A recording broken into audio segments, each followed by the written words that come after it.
আসসালামু আলাইকুম। আজকে আমি রান্না করব গোটা রসুন দিয়ে দেশি মুরগির ঝোল।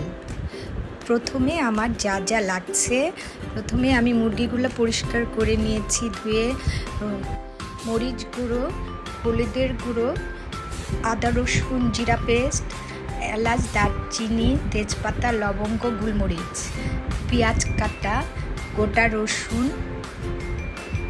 লবণ, তেল।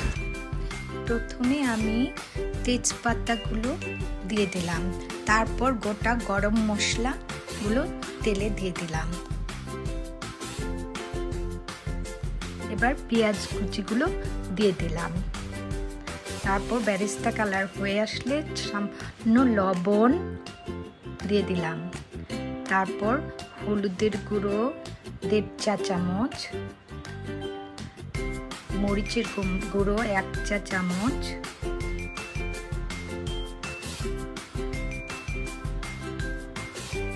আদা রসুন জিরা পেস্ট 2 চা চামচ,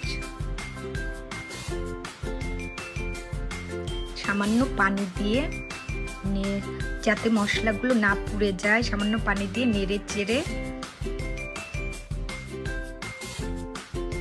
এখন আমি গোটা রসুনগুলো দিয়ে দিলাম।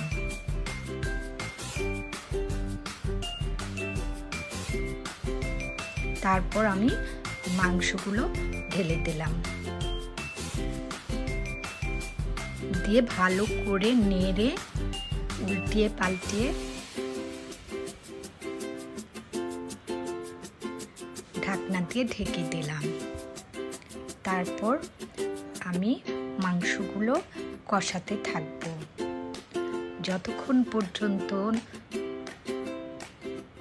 তেলগুলো ভেসে না আসবে। দেখুন কি সুন্দর কষানো হয়ে গেছে, একদম কালো কালো, প্রায় তেলগুলো দেখুন ভেসে উঠেছে। এখন আমি সামান্য পানি অ্যাড করব। তারপর আমি ভালো করে নেড়ে ঢাকনা দিয়ে ঢেকে দেব।